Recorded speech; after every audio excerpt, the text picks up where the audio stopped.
First, Dr. Chekhov, Saratov, and Zoltan Fargac. And sitting on my left is the team from Greece, Athanasios Sigaridos, Konstantinos Kavaladis, and Nekarios Daphnis. Yeah, The rules. Yeah.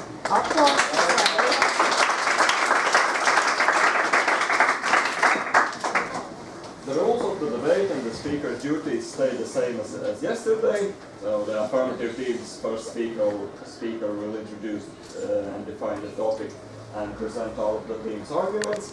Second speaker will rebuild and elaborate on their arguments and react to the arguments presented by the negative team. And then third negative team speakers will accept or reject the definitions and react to the affirmative team's arguments and present all of their own arguments. Second speaker will react to the arguments and rebuttal the affirmative team arguments. He or she will also rebuild and elaborate the arguments of the negative team. Both third speakers will summarize the debate from their team's viewpoints. They will identify and analyze the main areas of clash. Both first speakers have 6 minutes long speech, others have 5 minutes. Debate also includes 8 minutes preparation time for each speak, which they can use in different amounts of it before any of their speeches. So if affirmative team is ready, we may start the debate. Dear judges, audience, and opposing team, on behalf of the affirmative team, I would like to welcome you on today's debate. My name is Dr. Chekhov, and I'm the first speaker of the affirmative team. I started the debate about the motion the military invasion is not a solution for the cross-border conflict.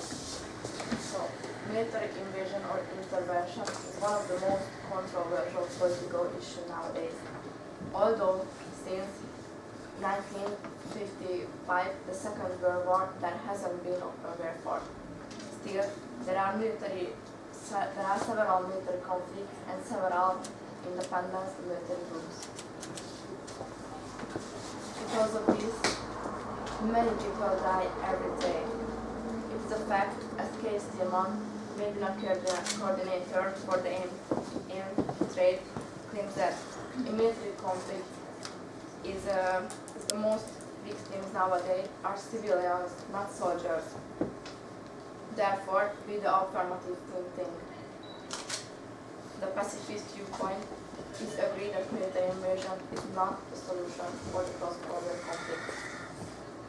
I have mentioned that military invasion always civil casualties and destroyed the country's economy. Thus it abuses the human rights of population and makes it impossible to restore order in the country. Secondly, military invasion disrespects the country's sovereignty. As we have mentioned, there has been no open warfare since the Second World War. Why is this? It is important to know there is a difference between war and invasion. In the case of war, there is always an open declaration and war, mutual recognition of warfare, and before any military action. Therefore, the two parties are equal, and the conflict decided by armed forces based on the ethical rules of warfare and trying to protect civilians. But in case of military invasion, one country decides unilaterally and to invade the other country, so it might not be able to resist by military force. Consequently, civilian casualties are inevitable. Furthermore, when there are internal conflicts, they can never be solved by external intervention. It is a stage in the development of countries' autonomy to have internal conflicts, and they must be solved, not suppressed. Not to mention that cross-border invasion is not about solving problems, but it expresses one nation's superiority over the other. Thirdly, military invasion is not acceptable because your globalized world, there are difference between, complex between countries and military leads of the further international tensions. In sum, with the affirmative think that international tensions must always be solved by, diplomacy and peaceful negotiations. Peace can make it better. Whatever violence can do, peace can make it better. Thank you, and I'm looking forward to your questions.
Five.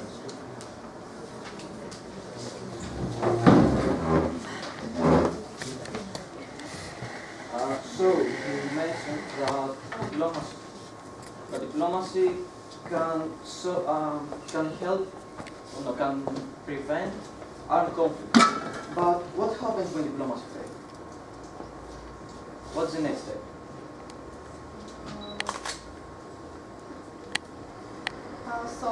It's a different status. But to avoid large international conflicts, we have to use diplomacy.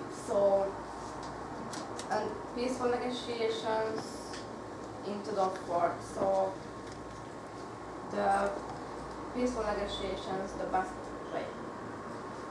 So you said that there are diplomats, like for example, United Nations, for example. But how can you explain the fact that these organizations also authorize military invasion? For example, negotiation failed in Iraq by invasion. Former Yugoslavian republics and a military invasion was authorized. What can you say about that? Sorry, can you repeat it? Yeah. You said that we can use diplomats. Like United Nations, for example. So, how can you explain the fact that that organization, that serve diplomatic roles, also authorize military invasions? Do you want to say that one more time? Yeah. There are diplomatic solutions, you say, but these solutions are authorized by some diplomatic organizations. Okay, but also these diplomatic organizations authorize military invasion. So how can we choose diplomacy in order to serve that? Sorry, but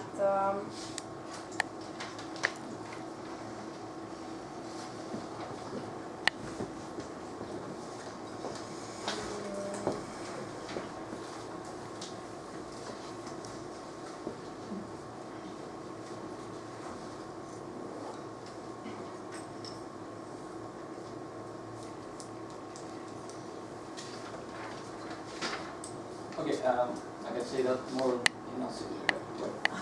United Nations authorized those invasions. Why? sorry. United Nations authorized this invasion. Why? Fine. But No. we didn't get it. But okay. I'm sorry. 3 minutes. We need one more minute.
honorable judges, ladies and gentlemen.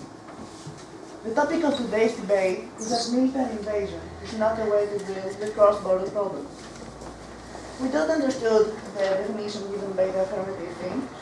However, with the negative thing, think this statement is false and we disagree with the resolution. We're going to support our point of view with strong arguments and indisputable facts.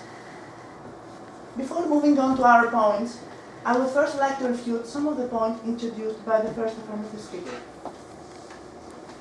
We base the argumentation on the fact that there are victims and destruction during a military invasion. And yes, we agree on that. However, you seem to forget that it is the exact same fact, the death of innocent people, that makes an invasion the only solution.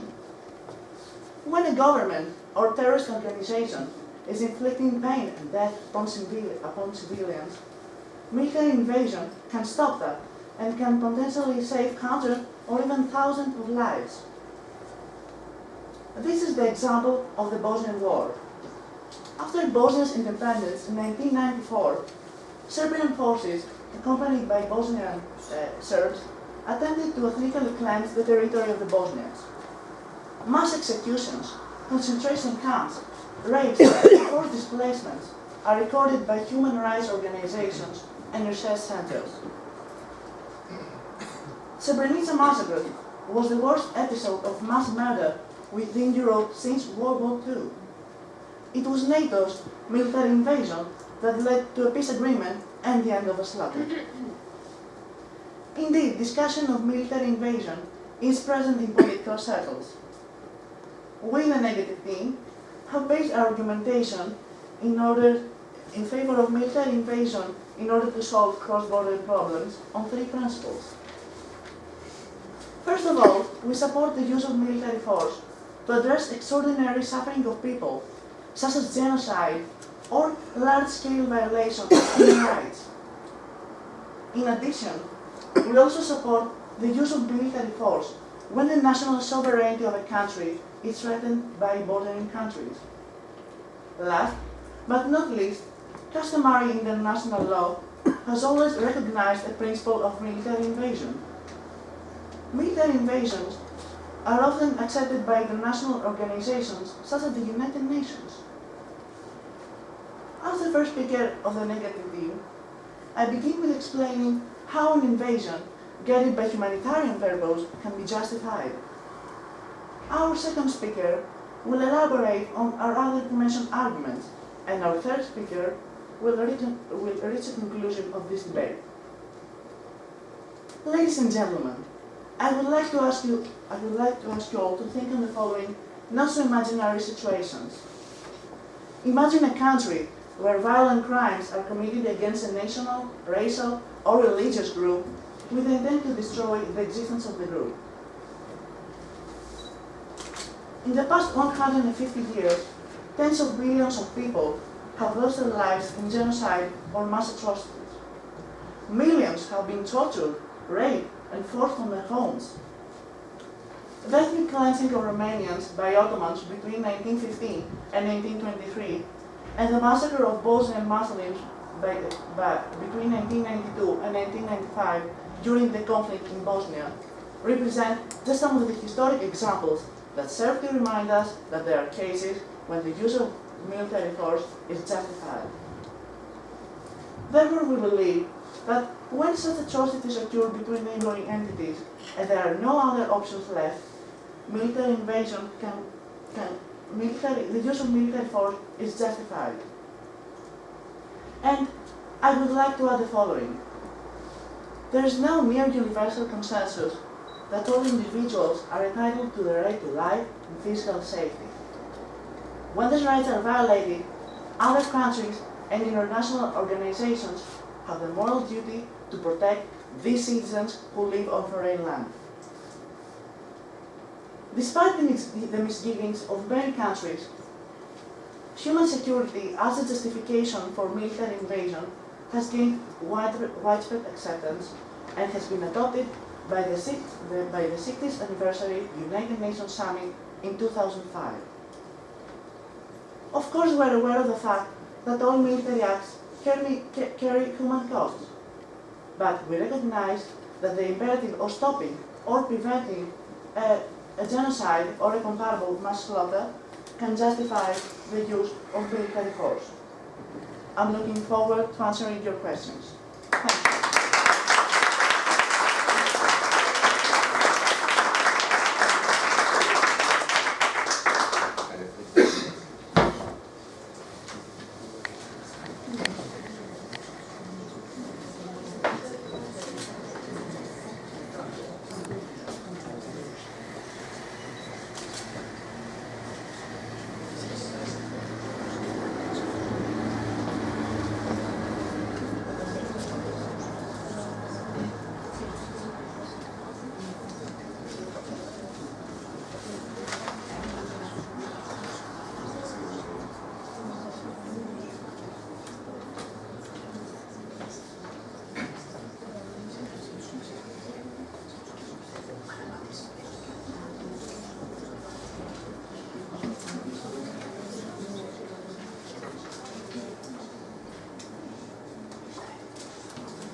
So, if I heard right, you said that military invasion can save thousands of lives on the short run. I'm glad that because we think that it will save lives on the short run. But we have to think on the long run. Our lives are longer than these just little military invasions. So, don't you think that we should adopt the pacifist point of view, as we have mentioned and we will mention, and by that we will have as international peace and don't need these kind of military interventions. Can you repeat one more time? Yeah, sure. So, the whole or just the question? The question? Okay, so don't you think we should adopt pacifist point of view, because by that we can keep up international peace on a long run? I can see your point. However, we accept military invasion under concrete conditions. And I'm going to repeat one more time. We're well aware of the fact that a military invasion can cause death, but we support it only in cases of severe suffering of people, such as massacres or a genocide, and only authorized by supranational organizations such as the United Nations Security Council. Thank you.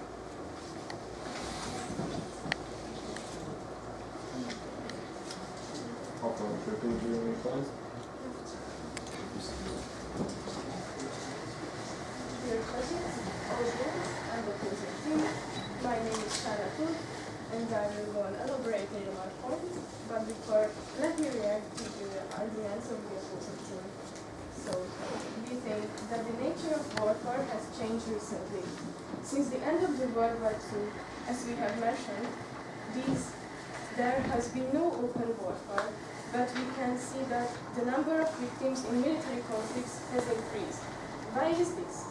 It's because the war in the traditional sense does not exist, but there are independent armed forces like terrorists or guerrillas which cannot be challenged by an army. The enemy is invisible, and the invasion therefore only aims the infrastructure and the civilians who are on display. The question is, why people join these militias? The answer is lack of education and respect. If you answer with violence, you justify the cases of these armed groups. Let me quote Gandhi, one of the most famous pacifists. He said once, "An eye for an eye, just leave the whole world blind." Just think about it. Now, as my colleague Dorka has said, we represent the pacifist viewpoint. That is, we agree that military conflicts cannot be solved by the cross-border. I mean, the cross-border conflicts can solved by military invasion. I will speak about why we think that the pacifist viewpoint is important for us and about the nation's sovereignty. We hold that the pacifist standpoint is the only way to put an end to the violence that has run viral in the last decades. And the aim of pacifism prevent aggressive, violent leaders from obtaining power and thus ensures the possibility of a peaceful solution to a conflict. Although we call our age a post-war era, there is still a huge number of civilian fatalities and military conflicts. A UNICEF report in 1996 stated that civilian fatalities in wartime climbed from 5% in the turn of the century to 15% during the World War I to 65% during the World War II, and in the 1990s it was 19%. This is why we agree with Martin Luther King. He said once, "You not only refuse to shoot a man, but you also refuse to hate him." We also talked about the importance of a nation's sovereignty. In case a neighboring country, like in the 50s, China and Tibet relationship was very complicated because China wanted to take over Tibet, but Tibet didn't want it to be a part of China. The Dalai Lama in Tibet tried to communicate with China's government, but the communism in China, he failed and they didn't let him talk. China said India can speak directly to Tibet just with the mediation of China. In 1956, there was a very important festivity in India, and they invited the Dalai Lama. But China didn't want him to go, but then they let him, but they wrote his speech and taught him what to do and what not to do, so they controlled him. As the above example shows, an invasion badly hurts a country's sovereignty and the nation's pride. And even if there are short-term gains of an invasion, on the long run, this situation cannot be maintained. Teaching and learning pacifism means selecting future leaders who could be trusted to maintain non-violence. At last, let me quote Gandhi again. "I object to violence because when it appears to do good, the good is only temporary. The evil is thus permanent." Thank you, and I'm looking forward to answering your questions.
What do you mean by pacifism? And if pacifism fails to protect people from terrorist organizations, what do you recommend for? We think there is always a peaceful way to solve problems, and we always make it to things to be good for everyone. So we have to stop violence, and we have to think that peace can be a solution, because if we want to, it will be. we just have to try it, because it's violence only leads violence, and peace only leads more peace. So if we really want it, we can do it. Yeah.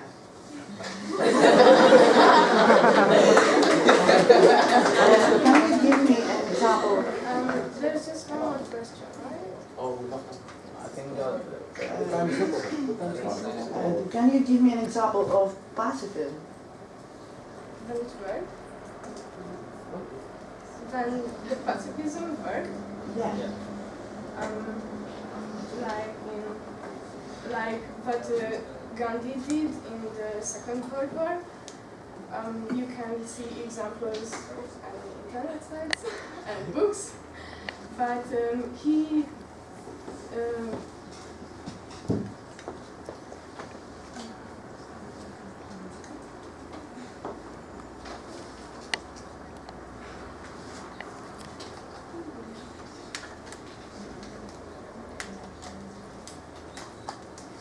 tried everything to make peace without using violence, and he always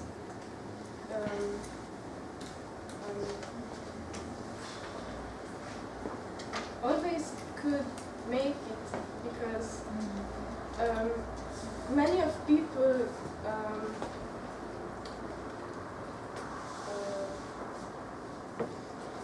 connected to him, and together they did it.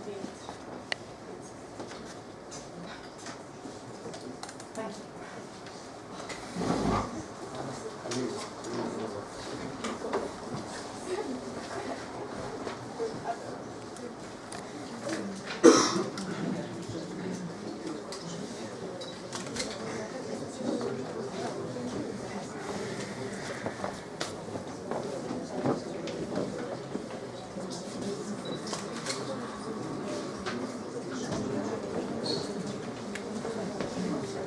You wanted to? Okay.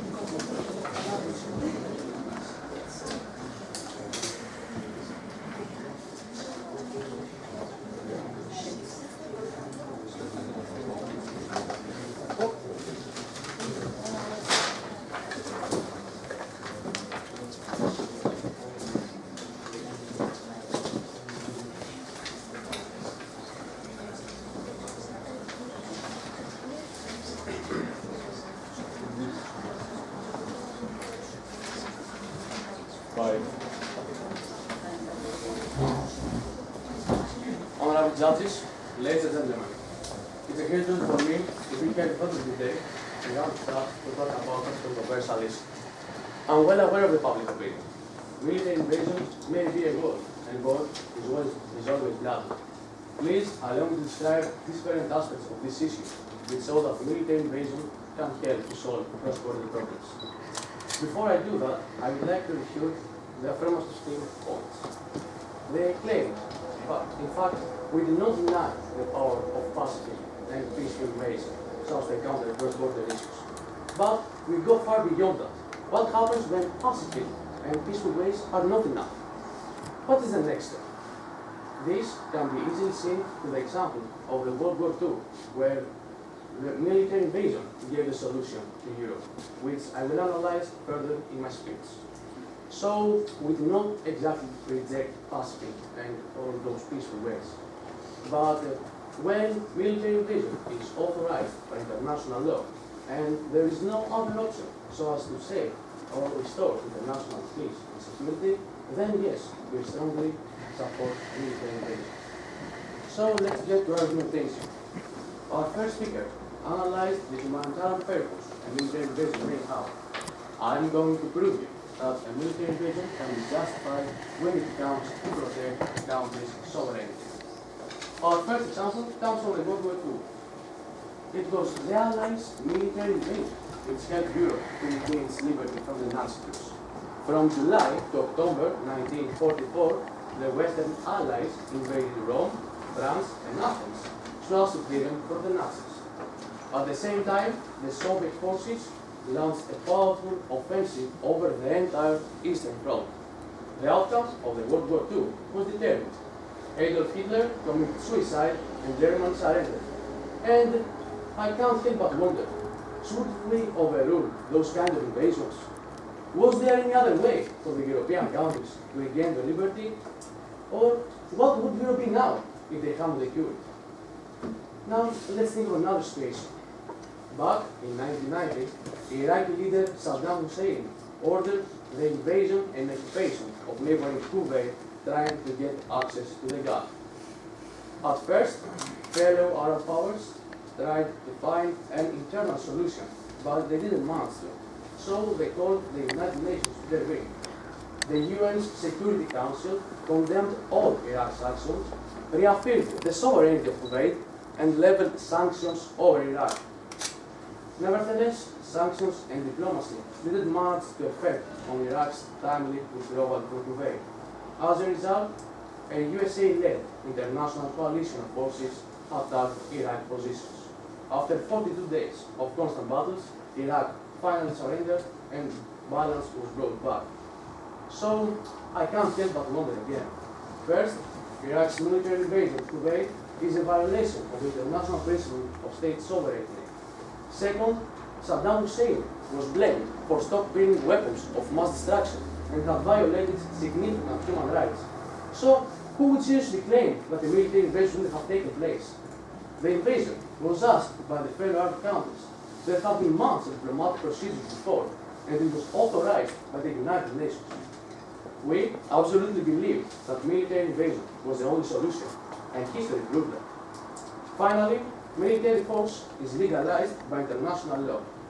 The fundamental piece of law that legalizes military force is the UN Charter, which permits this use under two circumstances. First, for individual or collective self-defense against imminent or actual armed conflict, and second, when the United Nations Security Council has authorized such an act so as to protect and restore international peace and security. All this, ladies and gentlemen, was motivated by the understanding that the lesson of the two world wars was that state aggression has to be forested with a powerful and collective response. Thus, any kind of military invasion that is authorized by the United Nations, NATO, or any other supranational organization is unambiguously legal. Thank you very much for your attention, and I'm ready to answer your questions.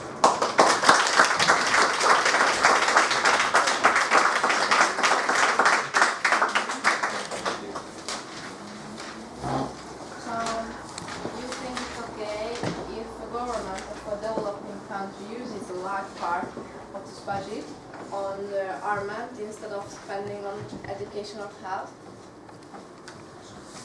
Look, it is simple to describe it. First of all, when human rights are violated or under severe pain over people, over genocides, mass murder, rapes, and other destabilizing effects, then we don't think that millions of euros outweigh all those significant human rights.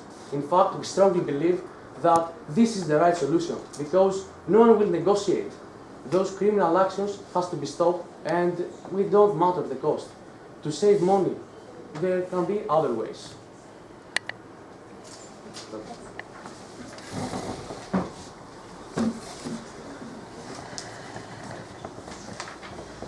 That's a lot of time. We have 7 minutes.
So, good morning, ladies and gentlemen. I'm, as the last speaker of the 18, I like to conclude our points and point out why our team has a stronger case, hopefully, after we have proved that pacifism and peaceful solutions are better to solve cross-border conflicts. Pacifism, therefore, is the only way and only solution for these kind of problems. Besides that, it is also a new alternative and the only way that makes it possible to reduce the huge number of military victims. So, to move on, let me just quickly summarize our points. First of all, and do that, of course. So, as you said, you bring up a lot of examples from the past, of course, because we don't know the future. But in our case, we have, and hopefully in your case too, we have to focus on the present and on the future, because we don't live in the past. So we can learn from the past to make a better future. And I mean by that, we have to adopt the pacifist point of view, because history shows us that military invasions sometimes might be a way to solve cross-border problems, but not always. And with pacifism, we can always, hopefully, solve these problems. So that's why we have to think about our future and our nations. Yes, so,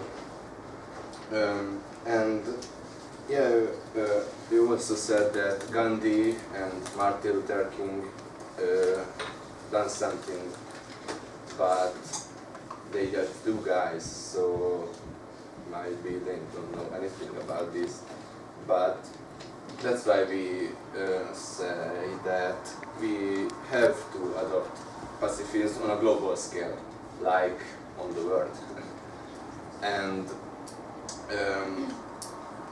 you might say it's not a good option because we haven't tried it yet. So that's why we have to try it, like now. So, as you see, while there are certainly some advantages of military invasion, there are a great deal of disadvantages too.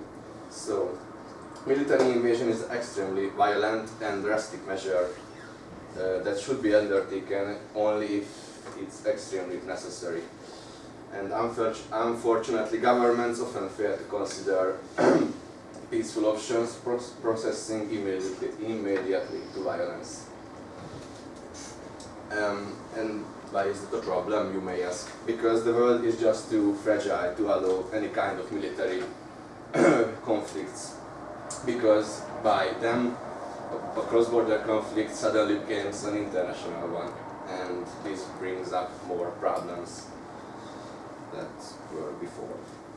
So, to sum up our case, a military invasion is a stress on our economy and society, and also detrimental to it on a global and on a personal scale. And no government should endanger its people by wasting their nation's resources and riches. And therefore we still claim that military invasion shouldn't be the way to solve cross-border conflicts, and we must adopt the pacifist viewpoint. Because in our perspective, that is the only way to solve these kind of problems.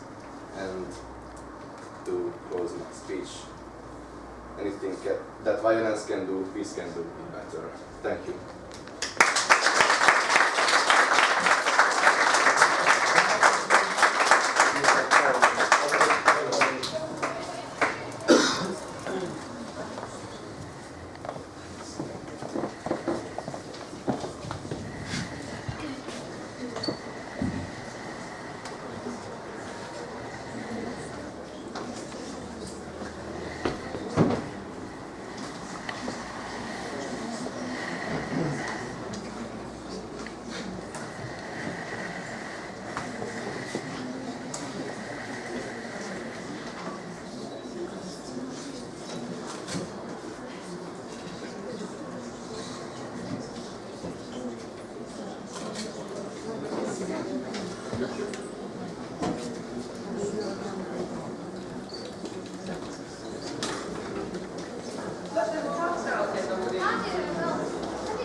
honorable judges, ladies and gentlemen, we are here today trying to figure out how can countries and international community solve those cross-border problems and whether or not the use of military force can be accepted. As expected, both affirmatives and negatives agree that military invasion is an extreme means to use in case of cross-border problems. But that was our common ground, while you, the affirmatives, absolutely reject military invasion as brutal and inadequate way to deal with these differences, we choose a more moderate and, I can say, conciliatory attitude. We strongly support that military invasion under certain circumstances, of course, can become a useful peacemaking tool. Your arguments and the examples your first speaker gave were well expected and to be mostly effective. However, you weren't quite persuasive. Naturally, we all, without any exception, know and condemn the death and the destruction that military violence can cause. We would like once more to underline the fact that military invasion is not a conventional war. It is short-term and has political objectives. It does not attack innocent civilians. The weaponry used is accurate due to the latest technology, so the losses in human lives and the collateral damages are insignificant compared to the result. Military invasion is the only way to put an end to existing hostilities and escalating conflicts. Next, your second speaker claimed that there are other ways, such as diplomacy, pacifism, and peaceful solution. But you haven't answered. What happens when all that fails? We, the negative team, have proved that diplomacy and peaceful solutions are not enough. Let me remind you the failure of those peaceful solutions in Iraq-Kuwait invasion. Those peaceful ways, you see, are a kind of coercive communication that occupies a area between war and peace and uses the threat of military force instead of succession dialogue. Well, in other words, the crisis go on and getting even worse. At this point, I would like to remind you all the main arguments of my case. We support that a military invasion is just justified when it meets three criteria. First, when it aims at stopping a humanitarian crisis or when it aims at protecting the sovereignty of a state. Secondly, when states have tried all non-violent alternatives. And finally, when it's authorized by the United Nations or other supranational body. The truth is that our arguments have not been refuted by the affirmatives. What are you really saying? Should a state, a country, turn blind to genocide, war crimes, ethnic cleansing, crimes against humanity, or should they accept the responsibility and act in accordance with the United Nations when all peaceful means are inadequate and national authorities are failing again and again to protect their civilians? Because now, more than ever, every country is connected to and dependent upon one another. The success or the failure of one country is ultimately connected to the success or to the failure of the entire international community. Ladies and gentlemen, it is our duty to protect humanity and to ensure security for those who come. Thank you for your attention.